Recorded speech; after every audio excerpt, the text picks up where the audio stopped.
I am logged in.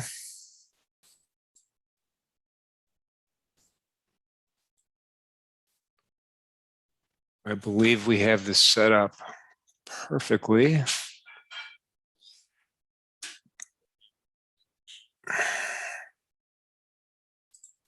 Let's get some feedback here.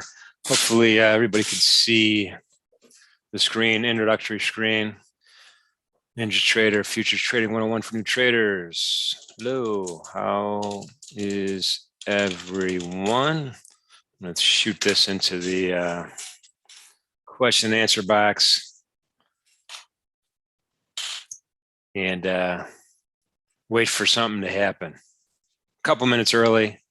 Lisa says, great, thank you for that.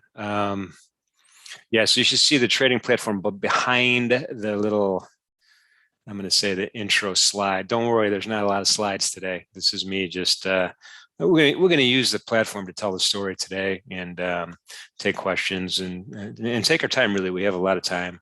We're scheduled for an hour or so, but not necessarily limited to that. Bang, bang trading. How do I do a stop order without buying?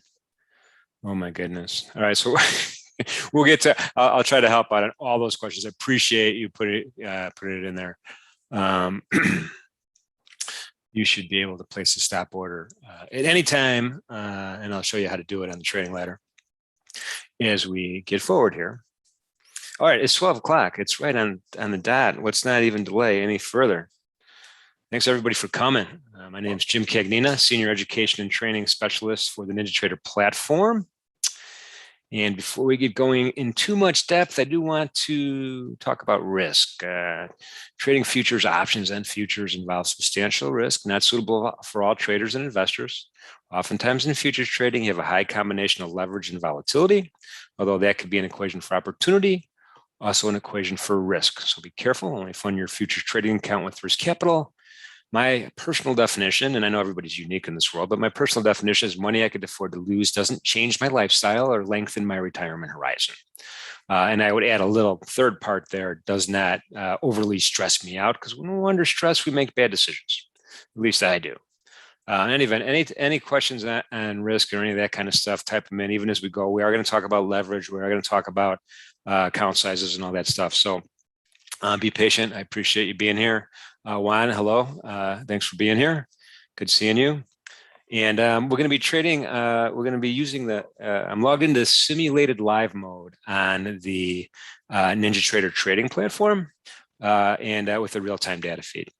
So, and we'll talk about what this is. The platform might look a little bit, if you're brand new to futures trading and you see this platform, it's not unreasonable to suggest that this is confusing and there's a lot going on, but that's not the case. And in my job here is to try to kind of take the fear out of the idea of participating in these markets, because there's a lot of really good markets here and a lot of good reasons why. But before we get into any of the detail on the trading platform, I just kind of want to give a real brief history, right? So when I say take the fear out of these markets, human beings have been trading forever, right? If you remember your high school world history, the Greeks and the Phoenician merchants established trade routes in the Mediterranean, and we're trading with each other. It's in 1571, the Royal Exchange was founded in London. 1667, the Dojimi Rice Exchange in Japan, and you might recognize the word doji in candlestick analysis, which we still use today. How many hundreds of years later? 500 years later. 1848, Chicago Board of Trade creates its first futures exchange based in Chicago. And this is really where the idea of commodity trading started, right? Because it was pretty much a commodity futures exchange back then. Chicago was a hub, right? Because its location on the Great Lakes, its access to the Midwest. And so it was natural that that's where this particular exchange would develop. And then another, 22 years later, they developed the first octagonal futures trading pit, right? And folks are standing in the pit trading with each other. In 1898, then the Chicago Butter and Egg Board, which is the predecessor, believe it or not, of the Chicago Mercantile Exchange, opens up in Chicago. Now we got some competition in the exchange business. And we're going to fast forward all the way to the early 80s where I started, right? I started my career, I was a runner or a clerk on the floor of the Chicago Board of Trade in the early 80s. I was in the U.S. Treasury bond futures pit, which was one of the biggest pits, if not the biggest pit in the world. And back then, the place to trade was not easy, right? And retail traders didn't, were mostly excluded. It was really hard to be a retail trader back then. You'd have to open up an account with a broker. Then you would have to, once you funded your account, you would have to call your broker, and then the broker would call the floor, and then the floor would write down your order. And then you order, the person, the guy or gal who wrote down the order would hand me the ticket. I was a runner, right? I'd run to the pit. I would hand that order to a broker at the edge of the pit, who would turn around and execute that order with the rest of the community in the pit who were buying and selling. And then once that trade was finalized, the broker would write it on a trading card. The trading card was given back to the runner. The runner would send it back to the phone clerk. The phone clerk would call your broker, and the broker would call you. Now, sometimes this process happened in a couple of minutes. Sometimes this process happened in a couple of hours. Imagine not knowing if you're in a position or not, or imagine not knowing what the price is or not. So it's kind of a difficult value proposition. And folks with bigger accounts would have access to call the floor directly. And so it was really more of an exclusive group at that point that was trading it. And then something wonderful happened, right? The emergence of the internet, the World Wide Web, and this interconnectivity that we take for granted today. But in 1992, the first electronic futures exchange trades were made on the CME Group Globex electronic trading platform, 1992, right? So now traders could trade electronically. And it was still a relatively exclusive club, but then a bunch of really awesome trading software started to become mainstream and developed and distributed. And then the CME took the next step and developed the S&P E-mini S&P 500. That was 1997. And it really expanded the participants to the retail community that could participate because it was an easier barrier to entry. Number one, right? You could fund your account with a smaller sized account because it was a smaller sized contract. The E-mini was actually a lot smaller than the S&P 500, the big contract that was traded in the pit at the time. It was electronic. So as long as you had the ability to log in online, download software, and place orders, you could do that yourself. And it was fair, right? It was fair. First in, first out was the rule at the CME, and it still is today, right? You're going to send your trade along with with traders that are doing the same thing that are in different parts of the world. So it's kind of fair. 2002, innovation kept happening. CME goes public. 2007, CME and CBOT officially merge. And then 2008, CME acquired NYMEX. And we're going to be CME, Chicago Mercantile Exchange centric today. They do offer just such tremendous trading, benchmark trading markets. We're going to talk about each one of those as we go. Now, the real great thing that happened, in my opinion, is May 6th, 2019. The CME launches the Micro E-mini S&P 500. Retail futures trading becomes accessible to everybody. And this is a quote. I'm quoting somebody else in an organization, but it's really kind of true, right? Because the Micro E-mini S&Ps are a smaller size contract, and it really gives the ability folks to participate throughout the world. And we'll talk about, well, let me just show you this. We won't even talk about this. I'm just going to show you how much volume is traded at the CME Group. And I'm just going to show you their website. And this is their homepage of their website. And they have their asset classes broken out by category: agriculture, energy, equity index, currencies, interest rates. And I'm going to go through each one of these as we go forward here. And look at the notional value traded. This is the average daily notional value in September. Look at the equity indexes, almost $1 trillion in notional value. And the point here is that these are globally recognized, very liquid, very popular benchmark trading, benchmark markets. And so the idea that we're trading on some obscure over-the-counter system is not true. Regulated exchange, and we'll talk more about that also as we go. But anyway, tremendous amount, and we'll go through these asset classes in a couple seconds. Any questions yet, type them in. And I know we haven't talked about the trading platform yet. We're going to do that right now. Serge from France, welcome. Appreciate you being here. Okay, so what are we looking at here? Okay, so this is the NinjaTrader trading platform, and this is the control panel up here. I'm just going to it's all modular. You know, if you could set this stuff up however you want. Maybe you have 2 monitors, maybe you have 1 monitor, but this is just how I have my workstation set up. This is kind of how I like it. And then let's kind of go. Let's go around. Let's start with the asset. Well, no, let's start with the trading ladder. Let's start with the trading ladder. Superdome, the NinjaTrader Superdome. This is a trading ladder. Depth of market trading ladder, sometimes it's called a direct access level 2 trading platform. Sometimes it's called. In what and it's a ladder because it shows prices in the middle, right? And they're incrementing up 1 price point at a time. And this, what we're looking at is the E-mini S&P stock index future market, and you know it's based on the S&P 500, right? Which is 500 large capitalization stocks in the U.S., like the big companies, right? A lot of value companies in this particular group, a lot of long-established companies. And that's what this index is based on, globally recognized. You turn on the news in the morning, and what do you see? You don't, you know, because it's before regular trading hours in New York, you're going to see the futures markets quoted because they're 23 hours a day. They're all, you know, they're there all the time. So this is not kind of a sideshow. This is the main event with respect to trading S&P 500. And so in the middle is each price increment, right? And each price increment goes up by a quarter of a point. That's the smallest increment this market could go in. And it's each increment is called a tick.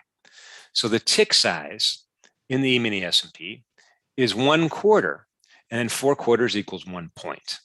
Now the dollar value of each tick is $12.50 per contract, which means the point value is $50 per contract, right? And the yellow in the middle just shows, you know, mark to market where the last trade occurred, right? Where a buyer and seller was matched with the trade. That's the last price. And it's dynamic and it moves around. Well, let's take a look at the buy column and the sell column. We got the buy column on the left. We got the sell column on the right. And on the buy column, you'll see a whole bunch of numbers here. And I'll freeze my trading ladder. 71, 128, 9, 133, 177 on the buy side. These are contracts that were sent to the exchange by traders, either individual or institutional or commercial or whoever, to buy contracts at the specific price that they're interested in, right? 133 contracts that are being bid at 45.78 even. On the right-hand side, same thing, except these are contracts that have been sent to the CME to sell a contract of this in this particular market. Now, what makes this unique is you could see prices 10 ticks. You could see the volume 10 ticks up. You could see the volume 10 ticks down of what's offered and what's bid. That's called the direct access level 2 thing. And you don't. And the beauty of this is you don't need a pattern day trade account to get this view. Right? You don't need to meet, you know, you're not excluded if you don't have the $25,000 in your account to get this view. And to make it even better, you're looking at the entire market. You're not looking at an ECN, ECNA, ECNB, ECNC. You're looking at the whole market. These are all the orders, right? It's one marketplace, one centralized regulated marketplace. And then lastly, but another thing that makes it really kind of neat, in my opinion, is the ability to place a trade, right? Ability to place a trade. And, you know, you pick a price, you move your mouse, you pick a price, let's say 45.78, click once, and it's sending orders to the exchange are really that easy. Now I'm in simulated live mode, so I didn't really send this order, but this is a really good, NinjaTrader is a really awesome simulator. This is real-time pricing that we're seeing right here. So that's what I did. Hey, if the market comes down to 45.78, I would like to buy a contract. And same thing on the sell side. Maybe I want to pick a number, I don't know, 45.83. If the market goes up to 45.83, I would like to sell a contract. So it's the neat thing about this technology is the speed and the nimbleness to be able to do stuff. If I want to change my mind and put this at a different price, I click once, I click again. I cancel that order and I replace it at a different price. It's just click and click. It's really that simple. And if I just want to change my mind and close everything down, there's a close button. So this is kind of a unique. This is where the rubber meets the road in futures trading, really, with these ladders and the abilities for you not to be excluded because you don't have the $25,000, right? You're not excluded. You have the ability to do this on a more efficient capital basis, and we'll talk more about that as we kind of go forward. Okay, let me move over here. Yeah, big cap. We could talk about volume, order flow a little bit later on as we get forward here. So this is a trading ladder, right? And then you could also place trades from the chart, right? You could, it's really easy to do. You just, you right click your mouse and then you simply place your order where you right click, right? So it's in sync. These two things are in sync, right? And we'll talk more about the chart in a second, but this is the first element of my platform is this trading ladder. Let's move over now. One last note on bids and offers too, before we even move over. Hang on, I'm getting ahead of myself. Let's take a look at the bids and offers right now. Now, this is a constant battle, right, between supply and demand, between buyers and sellers, right? More buyers pushes the price up, more sellers pushes the price down. It's really relatively simple when you think of it that way. But what the CME group said was, hey, let's go ahead and place let me go ahead and try to buy one at 45.79. So I sent that order, and you see that number 197. I'm in line behind 197 orders that were placed there before me. This is called FIFO, first in, first out, right? Nobody could cut in line, right? A big order doesn't get preferential treatment, right? You can't, if somebody comes in with a 50 contracts, it's not going to get in front of me. It has to be behind me, right? So it's first in, first out.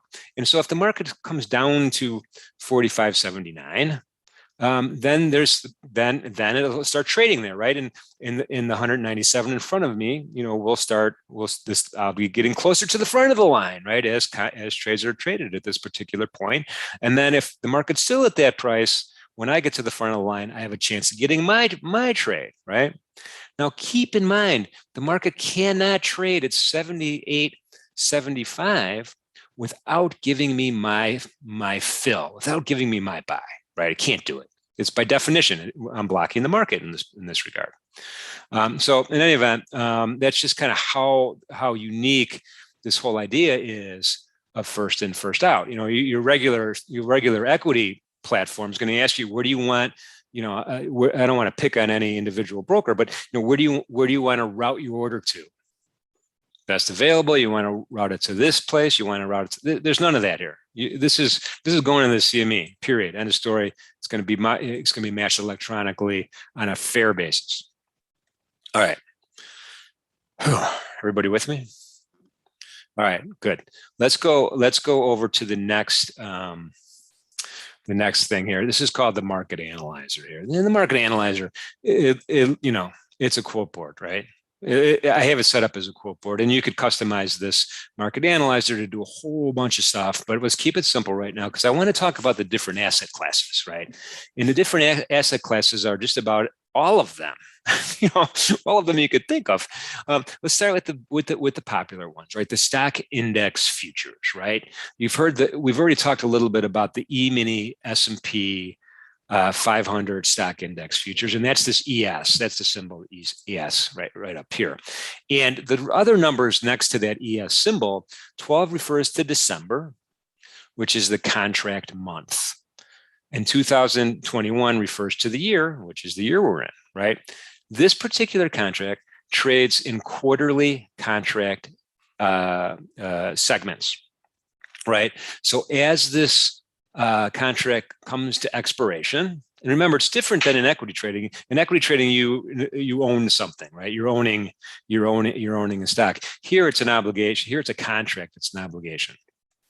It's a different kind of thing, but you still have the ability to participate in whether if you think the price is going to go up, you can still speculate. You think the price is going to go down, you can still speculate, and you have that flexibility and that ability. Now, this particular contract has a daily volume so far of $690,000, right? I'm sorry, 690,000 contracts. And we talked about notional value at the beginning, and someone might say, well, what's the notional value of that?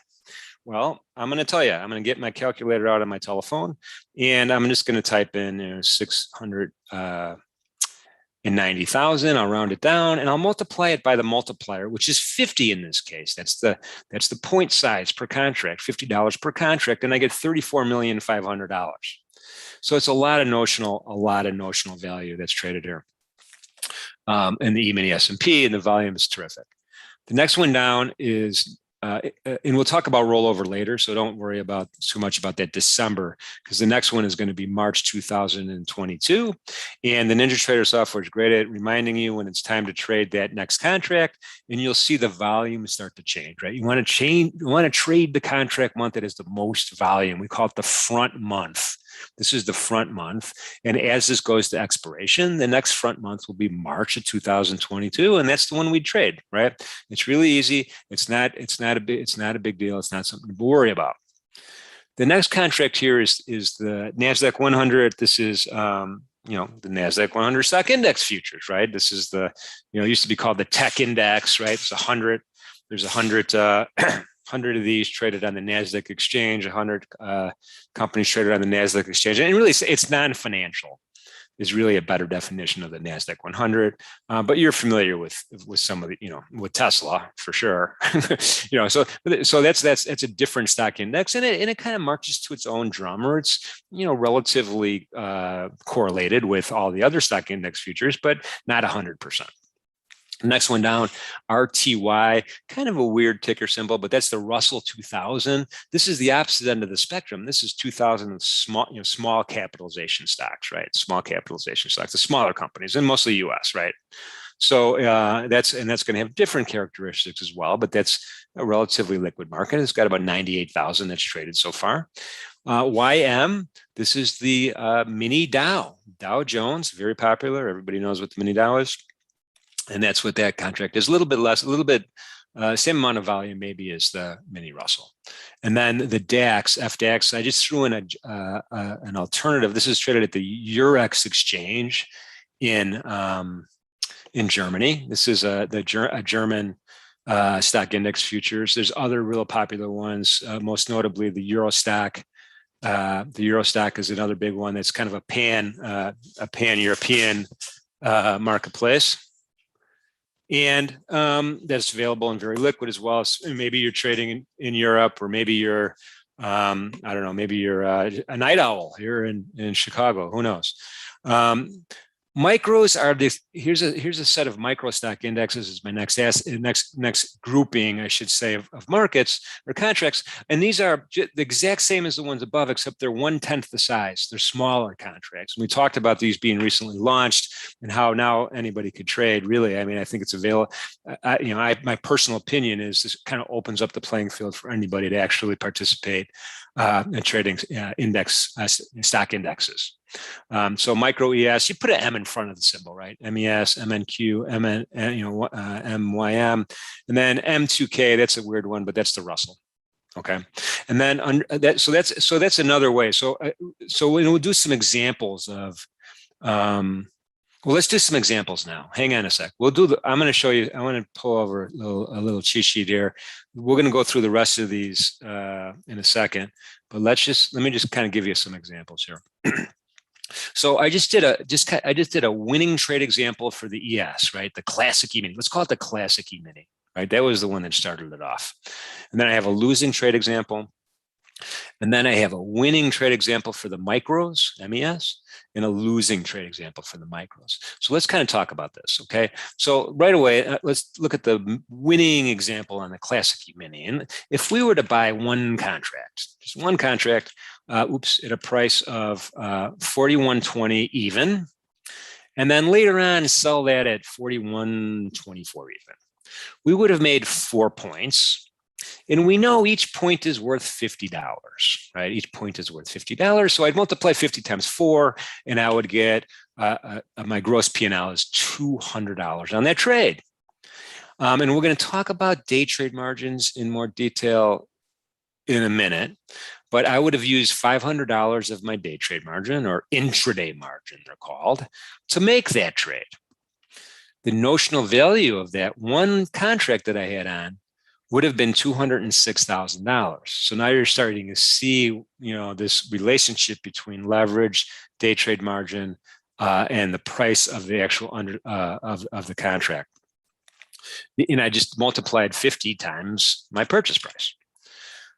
If I were to do 2 contracts instead of 1, I bought 2 instead of 1, and then same price, 41.20, sold at 41.24. I would have made 4 points, but I would have made it on 2 contracts. So everything's doubled, right? So the P&L then is 400.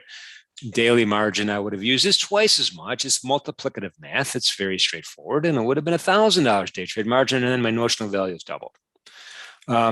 ES, 5 contracts. Well, everything's multiplied by 5, and you get $1,000 gross P&L. And day trade, I would have used $2,500 of my day trade margin, and then notional value is $1 million. So let's just stop here for a second and think about. And this is, you got to be this. We're gonna talk about leverage a little bit now. It's a double-edged sword. It could work for you as well as against you. So as an example, if you had a $3,000 account, and you place 5 contracts in it, and many brokerage firms will allow you to have a $500 day trade margin for that size account, you would have used up almost all of your day trade margin, right, on that particular game. In my humble opinion, that's too much, way too much, but we'll have that conversation in a little bit more detail later.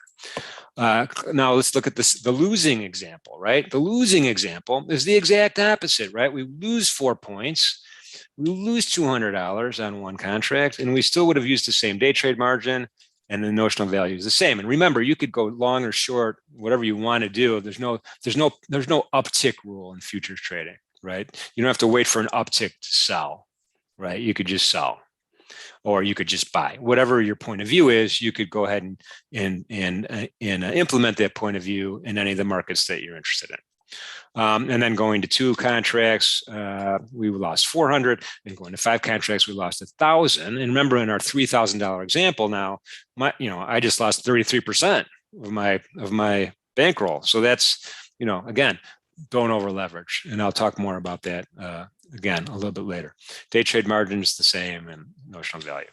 Let's go down to micros. So this is where the really cool part happens, because in micros, I got the exact same numbers I'm using, except instead of a $200 P&L, it's $20. It's 1/10 the size. Instead of a $500 intraday margin, it's $50, 1/10 the size. Instead of a $206,000 notional, it's only $20,000. Okay, and notional isn't necessary. That doesn't mean that's how much you have to have in your account. That's just a calculation of value. That's all that is. And again, and then everything is doubled with two micros, and everything's multiplied by 5 with 5, and the same on the losing side, right? Same on the losing side. The math is the same. So one of the advantages of even thinking about a micro contract is the ability to be able to scale in and scale out, and maybe have less of a risk profile on your trade than you would have with a larger size classic E-mini, as an example. So that's just kind of one takeaway, and there's some other benefits as well. We'll talk about those. All right, so that's kind of an example right there, and we'll go ahead and place a sample trade in a couple of minutes. All right, let's go back to the asset classes. Currencies. I mean, how many of you guys have traded over-the-counter Forex, right? Very popular in the 2000s. still popular today, although they've become regulated a little bit more. But a lot of folks don't realize that you could trade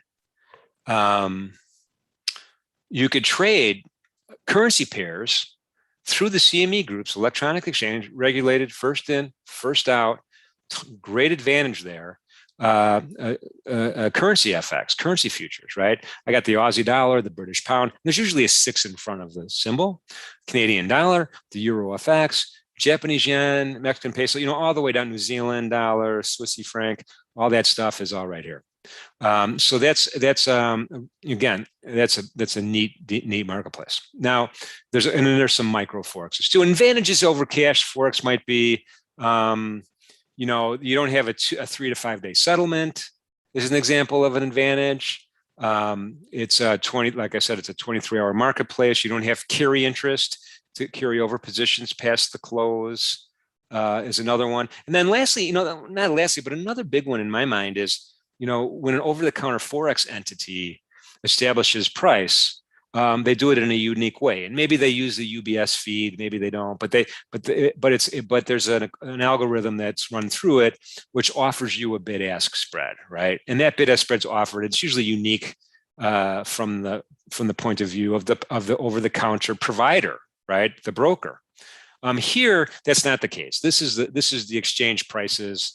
These are buyers and sellers determining price, and it's one centralized place. On the over-the-counter side, if I had 4 different accounts and I placed I placed the exact same trade 4 different places, I might get 4 different fills, 4 different prices. Here, the price is the price. So that's another kind of a real big selling point on why you might want to consider FX futures instead of over-the-counter. Energies, really very popular. Crude oil here is one of the most popular ones. This is the U.S.-based West Texas Intermediary light sweet crude delivered in Cushing, Oklahoma. We're trading at $81 right now, almost 82. 368,000 contracts traded so far. It is light sweet crude, which is a little bit more in demand than the sour counterparts. Because it's easier to refine and distill into gasoline and other low sulfur products. There's a micro version of that, and then there's natural gas. There is gasoline. There's ultra low sulfur contract as well that are popular. But I just have 3 of the ones that I'm interested in up here on my screen, and you can see even the micro has about 73,000 contracts traded. Not bad. Metals, gold, silver, copper. Are some of the popular ones here. Gold is widely followed, so is silver. These are also great markets to trade in the futures. Treasuries at the bottom. This is the yield curve, what we're looking at, right? The 30-year bond, the 10-year note, the 5-year note, the 3-year note, the 2-year note, and the federal funds are all traded electronically at the CME group. So you could express your opinion of the yield curve or on any specific treasury product that you like, and look at the 30-year treasury bond. This is the pit I started at, right? This is where I got my start in the early 80s. 435,000 traded already today, and it's a great market to look at. So all the treasuries are very tradable. We even have a crypto here, right? Micro Bitcoin. Just kind of there's a bigger Bitcoin contract. There's the micro Bitcoin contract, and again, one of the advantages of this, and it has a peg to it based on the cash. I'm going to call it the cash price of Bitcoin, but again, regulated exchange, and it's very chartable, very tradable. Volume. It's a brand new contract. Volume is light for sure, but I expect this one to be really, really popular, and especially now with stuff like even the ETFs, right? The Pro Shares new Bitcoin ETF. They're investing in futures, in the CME Group futures Bitcoin products. This is what they're using. This is the nucleus, the center of that universe, and I expect it to grow and get bigger and more and more popular is volume. So that's something to look for. Up and coming market to look for. Grains, these are these old commodity markets we talked about, right? Originally Chicago Board of Trade commodities, corn, wheat, oats, soybean oil. You could trade the crush. They're still kicking, and it's still a thing. And now it's electronic, so it's even better. So you have access to these as well. So these are if you're really exotic and you wanted to do weather futures, there's weather futures, all sorts of different futures, but these are kind of some really important benchmark, globally recognized markets, right? Yeah. And Juan mentioned regulated, great, and it's not kind of regulated, it's really regulated. There's a clearing corporation. There's what's called futures commission merchants there. Every step of the way there's very stringent requirements on how to handle funds, how to match trades, how to clear trades. And I don't want to kind of bore everybody to death, but it's one of the reasons why CME is a very successful publicly traded organization. Other exchanges include the ICE Exchange, Intercontinental Exchange, Eurex Exchange, and those provide also good futures trading opportunities. Okay. I totally went off script. I hope everybody's okay with that. I get so excited about talking about the different asset classes. Let's talk about the other component here. One last thing I forgot. These markets, you could trade 23 hours a day, almost all of them. And, the way it works is Sunday night, and I'll use Chicago time, 5 o'clock Chicago time, Central time, markets open up all night for a continuous 23-hour period. Then there's 1 hour break. And as odd as that sounds, that's considered overnight, right? That's considered overnight, that 1 hour. It didn't used to be that way, but 23 hours, then an hour break, 4 to 5 in the afternoon. And then Monday evening, we start that cycle again, 23 more hours, and then an hour off. Wednesday, Tuesday, Wednesday, Thursday, this cycle repeats. Friday at 4 o'clock, we close for the week. We close. Nothing going again Friday night. Saturday, take the day off.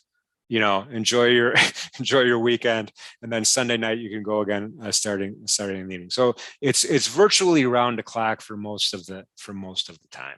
That's another kind of unique thing. And remember, if you're, if you want access to an equity market, you want to trade Apple at night, you can, right? You can, go beyond what they call regular trading hours or into extra, I don't know what it is, ETA, extra trading hours. You could, but then where's the liquidity? What ECN? What exchange is your order going to be sent to? And it's just a different pathway, and it's harder, I think, for most equity platforms to express that in a way that's nowhere near as efficient as a NinjaTrader platform. Okay. Whew. Just had to get that point in.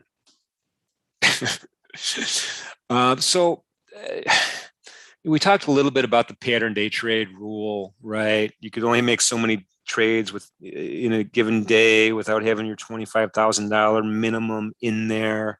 I mentioned a $3,000 account size, which most brokers would probably, retail online futures brokers would probably let you capitalize your account with, and it does make the leverage a little more, right? It makes the leverage more, but it also is an efficient use of capital, right? So instead of having to tie up 25,000, maybe you tie up 5,000 or 3,000, or whatever your risk capital allows. So it gives, again, more ability for participation, which is it circles into more liquidity, more volume, tighter bid-ask spreads, and that circle keeps going around. Okay, let's talk about how margin works here. So in futures trading, unlike equity trading, in equity trading, if you're trading on margin, you're borrowing money from your broker. Here, you're not borrowing money from your broker. You're literally capitalizing your account. And I have a couple simulated accounts up here. Let's take a look at this one. It's got 9,854 sim bucks in it right now, right? And so let's go ahead and just place a trade in the E-mini S&P, and I'm going to go ahead and make sure I have the right account selected on the trading ladder. And I'm just going to buy a contract at the market. I'll hit this market button.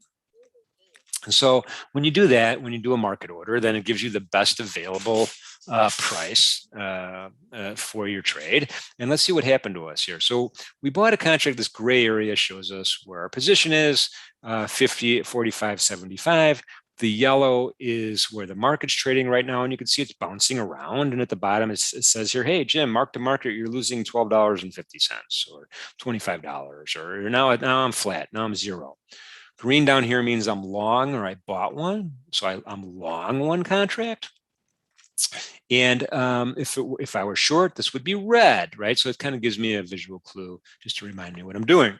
Now, let's take a look up here at the top of these columns. Remember, at my $9,854, I started with, now I'm using, of that amount, I'm using $500 in intraday margin. And I'm not wiring this money anywhere. It's still sitting in my account. I'm not doing anything with it. But it's kind of from an accounting point of view, I'm using 500 of my available intraday margin of my balance. And you can see in the next column how much excess I have. I have $9,300 excess in intraday margin. And if I were to place a second contract, to buy a second contract, then this intraday margin would change from 500 to 1,000, right? And then I would have, $8,854 in excess margin, right? It's called day trade margin or intraday margin, and that's how you see that's how you could see what it is in this particular simulator that I'm using, the NinjaTrader platform. And let's go to the next column.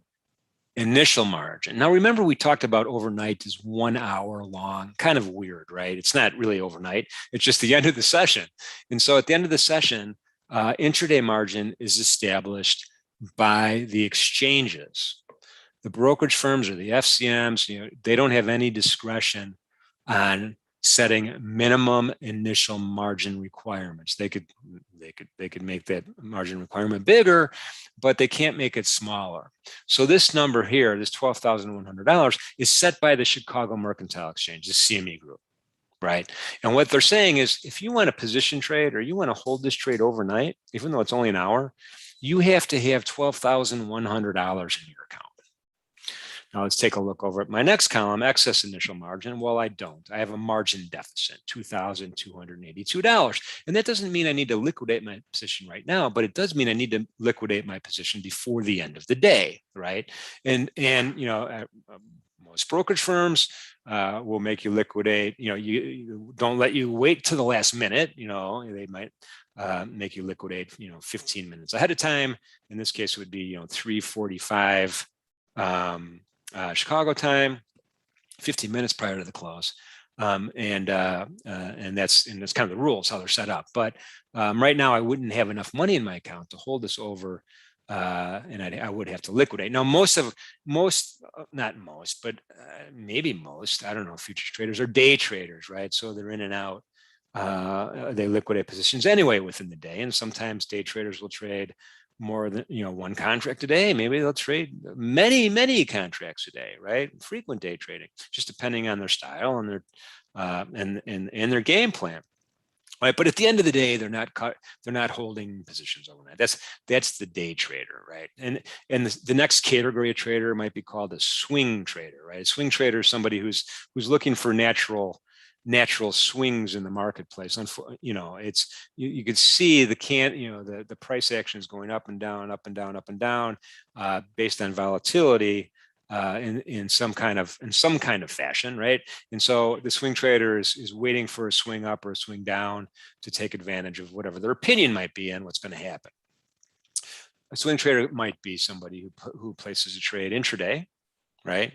Or maybe holds it for more than 1 day, 2 days, 3 days. The next category is position trader, right? So somebody who's going to establish a position for a long period of time, right? Maybe institutions, maybe commodity trading advisors, professional money managers. hedge funds, and there are many individual traders that do hold positions for a long period of time as well, right? And when you think about it, even though these contracts are traded quarterly, it's really easy to roll your position over into the next contract month once this contract expires. NinjaTrader software makes it really easy. You get a notice saying, hey, it's time to roll over to the next contract month. And you're simply going to, if you're long a contract like I am, I'm going to sell one in this particular contract to make me flat. And then the next contract month, simultaneously, I'm going to buy one back, and I'll still have that same long position at the relative, with pricing relatively the same. So in that aspect, there's really no time decay that you would see, for instance, in a stock option trade, right? So once you're in an option trade, an equity trade, your clock is running, right? Your clock is running because you're going to have time decay, which is going to affect the price of that option. Here, it's not the same here. Here, it's definitely not the same here. And so you could hold positions if you wanted to for past the contract close for many months if you want, if you just did the rollover, which is really easy to do. Okay.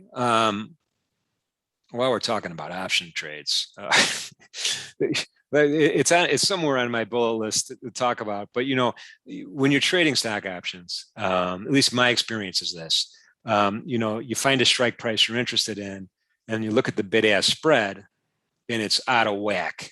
It's big. The bid-ask spread is big, and the reason is that the bigger bid-ask spread is because the volume is less. Right, small volume, bigger bid-ask spreads. That adds to the cost of your trade, right? Because you want to get in, if you want to get in on the bid, but you can't because the offer is too far away, and you have to wait for that gap to close or for the price to change, adding to the cost of your trade. So that's kind of number one. And then when you get out of the options trades, you got the same thing, bid-ask spread. Secondly, I don't know about you, but it's, looking for the right strike, finding the right market to do it in, and then implementing it on the commercially available software that's available right now isn't easy. It's not as easy as me clicking. I sent an order. I want to sell one there. So that's, this is my pitch on why it's really difficult to be a stock options trader a lot of times. And the strategy are pretty complex sometimes.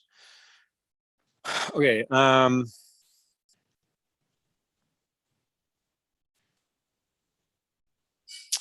Where are we at? We talked about day trade, swing trade, position trade, leverage, margin, notional value. We talked about all of that stuff. We did the sample spreadsheet. And just we just kind of touched on retail, institutional, commercial systems. Let's talk about those in a little bit more detail. So retail traders, who are they, right? It's anybody, right? Non-institutions, people who are either speculating or position trading in any of these markets that they're interested in, right? We were expressing an opinion. We think the market's going to go up. We want to get long and buy a contract. We think the market's going to go down. We want to get short and sell a contract. Right. And, the retail trader might be in Chicago, might be here with me in Charlotte, might be in Los Angeles, might be in Tokyo, might be in Hong Kong, might be in South America, London, France, Germany. They could be anywhere, right? Then they are everywhere. And the really unique thing about it is the trader sitting in France right now is going to see the same data that I'm seeing, right? They're not going to see anything different. This is what's called transparency, right? And so everyone it's fair. Everyone sees the same thing, and everybody could participate accordingly. And I'm going to talk about the charts in a second, though. Hang tight on that. So where are we at now? Institutional traders, next category, right? Banks, investment firms, commodity trading advisors, professional money managers as a general rule. And again, in essence, they're matching trades that will fit in their portfolio, fit in their trading strategy, and they've determined through their fundamental and technical analysis that they would like to be either long or short in a particular commodity or in a particular market to profit somehow later. Commercial, you hear a lot about commercials. Maybe hedge funds fit in this category. Hedgers in general fit in the commercial category, as generally defined with the regulators. But somebody who might want to hedge, lock in a price. The typical example is, the historic example is the farmer who's wants to lock into a price now in the futures market.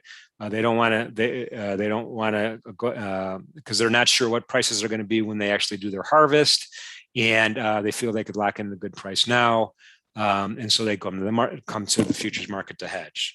Another example, not in the farming industry, would be a company that is going to need to buy a bunch of computer chips in March from Japan. They're based in the U.S. and they don't want exchange rate risk to interfere with their margins or their P&L. So they'll go ahead and hedge their currency now in the U.S. yen cross in anticipation of then sometime in the future going ahead and converting the U.S. dollars to yen to purchase the actual computer chips. So that'd be another example of a hedge on there for the commercials. The last category is systems, algo traders, automated trading, computer system trading, and they've historically received a bad rap, right? They historically received a bad rap, but I'm gonna come to their defense a little bit, because what they tend to do is in and out quickly, maybe for a tick, maybe for 2 ticks, generally speaking. Sometimes, not all of them, but a lot of them.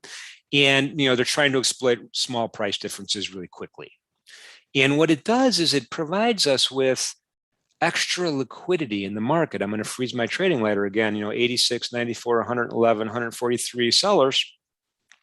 And it gives us extra liquidity, which gives us tighter bid-ask spreads. This is, I know I'm kind of going against the popular notion here, but this is I think it's true. This extra liquidity is good for us. It's tighter bid-ask spreads. We talked about the bad bid-ask spreads and options. Here it's the tighter bid-ask spread, and I think a lot of that has to do with the high frequency folks. Some people call them high frequencies that get in and out, get in and out quickly. And I had a quote before.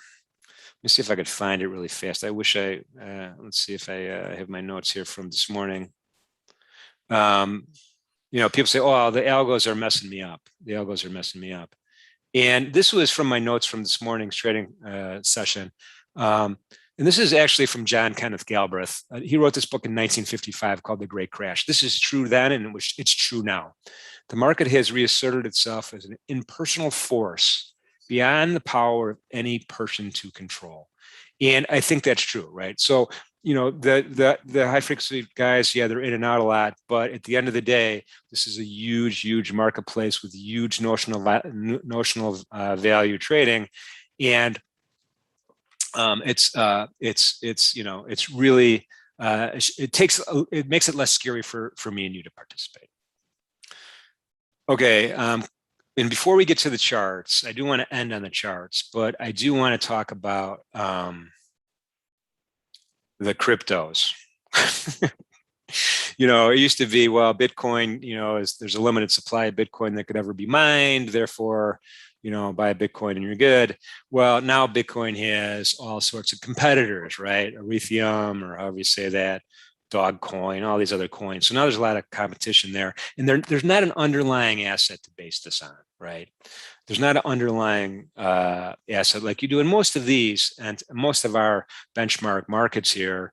It's based on something, right? It's based on something, some fundamentals, right? Whether it's a physical deliverable like West Texas Intermediary crude oil, where we try to estimate what the supply and demand is of that product and try to price around that, whether it's a stock index future where we have a fair value based on the actual prices of the 500 stocks in the ES, those kind of things are kind of real. So cryptos are a little, as an asset class, are a little off center for me. It's hard to do technical analysis on them. But once the micro Bitcoin, if you look at my lower left-hand side, once the micro Bitcoin gets some traction in it, it might be a place to kind of divert your attention to, right? It might be a place to go. Okay, so let's just get to the charts really fast. Velocity, did you ask me that before? I have never heard of that particular organization. I'm sorry. Juan asks, do standard and mini and micros move exactly in the same price? That's a great question. Let me just kind of do a quick, before I go to the chart, we're going to get to the charts, I promise. I'm just going to duplicate the trading ladder, and it's really easy to do with NinjaTrader. You just right click and things happen. You get menus, you get the options. It's one of the great things about this. I'm going to put the left-hand trading ladder is the MES, the micro. And look at the bids and offers, 100 steep. The classic one, the bigger size one here on the right-hand side is right next to it. And you could see the prices, that yellow price in the middle, move up and down, and it's in sync, right? It's in sync. So it's not 1 millisecond in sync, but it's really close. I mean, look how fast it kind of adjusts itself, because it's an efficient marketplace. So buyers and sellers see the difference and would like to arb that difference so that it gets back together, because they know at the end of the day it's going to settle at the same price. So yeah, they do move together. They do move in unison, nearly 100% for sure. It's the same market. It's not. It's the same market, but it's a different size contract, right? It's a different size contract.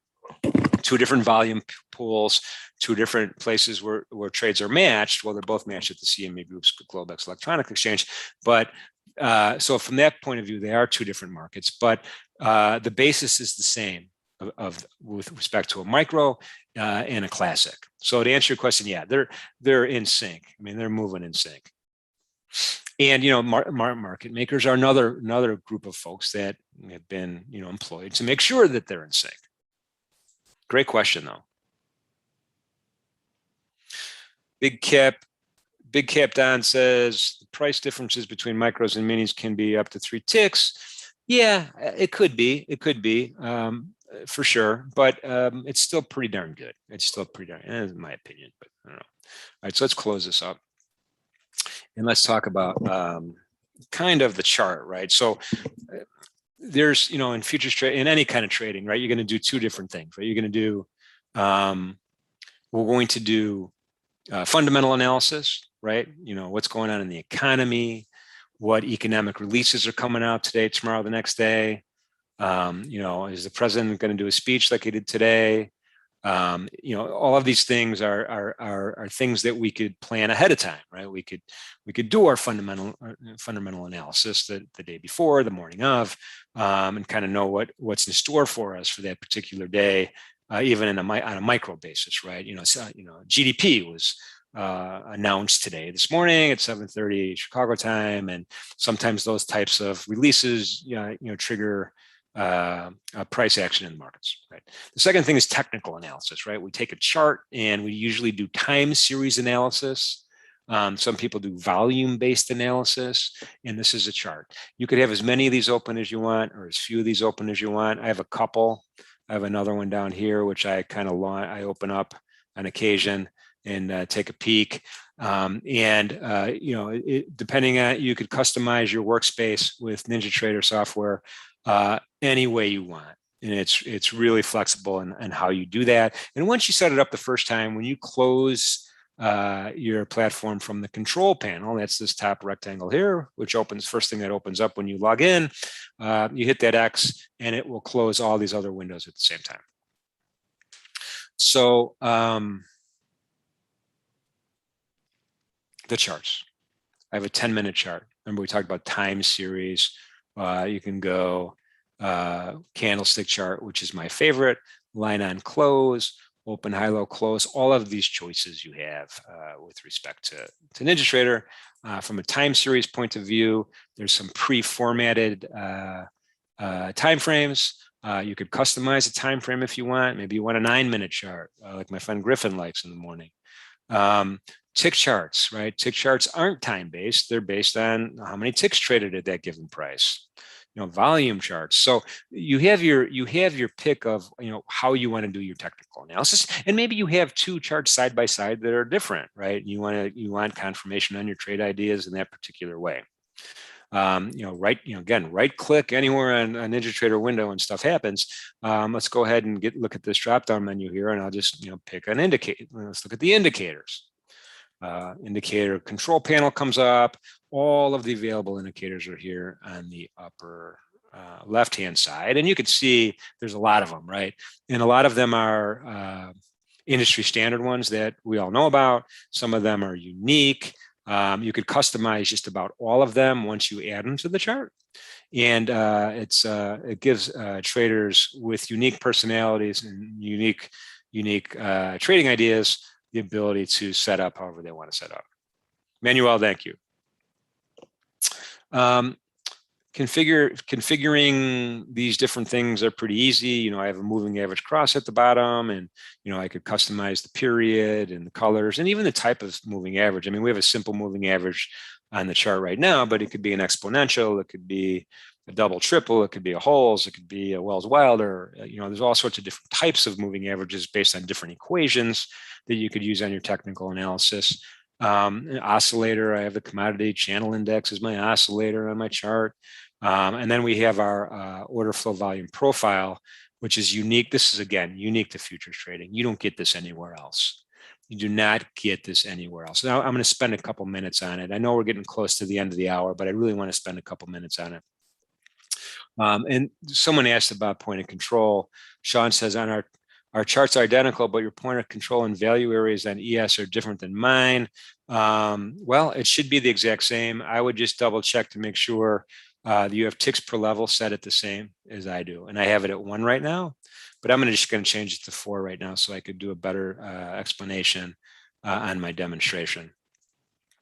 And I'm going to show volume labels. And I'm just going to hit apply and OK. So let's take a look at what makes this unique. These histogram bars on the left-hand side, these are telling me how much volume is traded at any given price throughout the entire session. And I have my volume profile set to start, last night at 5 p.m. Chicago time and go all 23 hours, right?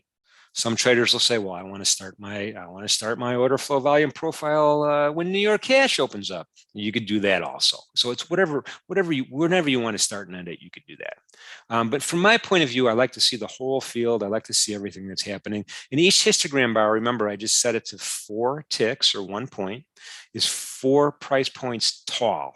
Right, each histogram bar is 4 ticks tall or 1 point tall. Now let's kind of like move in here a little closer. And what happens? You see a bunch of numbers here. This is the volume that's traded in these 4 price points, right? And it's dynamic. It changes as you go as we trade. Right, we're trading at 73 right now, which is right around here. Let me just make sure I have my settings 100% complete before I show you this. Bear with me 1 second. I'm going to change calculate to on each tick so we could see this a little bit better. Apply and OK. All right, let's give it a second to catch up here. Now you could see right here this number 37, 115, 116, 191. It's accumulating volume, which means this histogram bar is getting longer, like a trombone. It's pushing this out longer, right? So over the period of time, it's going to develop a profile, right? A volume profile, we call it. And it gives us a certain amount of information, which you can't see in other types, in most other types of trading accounts, right? You can't see the entire volume that's traded at different price points throughout the day and most trading platforms, right? What ECN are you looking at? You even have this ability on your charts to even see this. The other types of trading instruments are, the over-the-counter folks. You only see, you don't see any of this in Forex, right, or over-the-counter Forex. So in a typical stock account, you certainly wouldn't see this. So this is kind of the unique thing. So it doesn't matter how big or small your account size is, you could have access to this type of information. And it gives us a lot of ideas, right? It gives us a lot of trading ideas. It gives us a lot of points of interest. This gold line here is an example, is called the point of control. It's just the longest histogram bar. But it's a lot of volume is traded there throughout the course of the day, and it's suggesting areas of maybe this is price happiness right here, right? 1, 2, 3, 4, 5, 6, 7, 8 times recently. The market is traded through the point of control. It's kind of acting like a magnet a little bit. The dark blue area is called the value area. That's 1 standard deviation worth of volume, and people kind of look at the value area as providing us with trading information. Light blue is prices above value. I know somebody not very creative came up with that name, but that's what it's called. And then the light blue below are prices, well, you guessed it, below value, right? Those aren't that's not very creative either, but generally you get a kind of a bell-shaped Gaussian distribution. Today it's very fragmented and jagged. Which is okay, but still gives us some areas of interest. Again, unique to futures trading, and you get this with the micro. You can get this with the classic. It doesn't really matter. This information is available to you. John says, question, is there a way to save the number of configure charts that you have open so you don't have to recreate them the next time? Yes. John, when you don't close any given window. When you close NinjaTrader, go to the control panel and close the control panel. It'll ask you, are you sure you want to do this? And then all the other windows will close. Next time you log in, it will remember everything. But be sure you don't just close an individual window by Xing it out, because then it won't. Give that a try, and I think you'll find it good. I'm not sure what patience trader means by 100 pips. What an ugly numbers. So we're going to kind of move on from that. All right. So we covered a lot of ground today. Any questions that I missed or that is on your mind right now, let me know while you're thinking. I do want to remind everybody that trading futures options on futures involves substantial risk of loss, not suitable for all traders and investors. Oftentimes in futures trading, you have a high combination of leverage and volatility. Although it could be an equation for opportunity, it's also an equation for risk. So be careful with that. Only fund with risk capital. We were trading with in simulated live mode today with a real-time data feed on the NinjaTrader trading platform. And I appreciate everybody coming. We have a series of events that are actually on the books for next week. Feel free to join us, particularly Tuesday and Wednesday mornings from 10 o'clock East Coast time or 9 o'clock Central time. We look for live trade setup ideas in the E-mini S&P and in the micro NASDAQ markets. We have a lot of dialogue. It's a good group. It's free to come to. So I would suggest you're invited. Tell your friends. Oh, there we have a link that's been posted into the chats to see the schedule for next week. Thank you, Isabella, for doing that. And I think that we're going to call it a wrap for today. I do want to thank everybody for coming, and I do want to just leave you with: be safe out there and be good to each other. Hope to see you soon.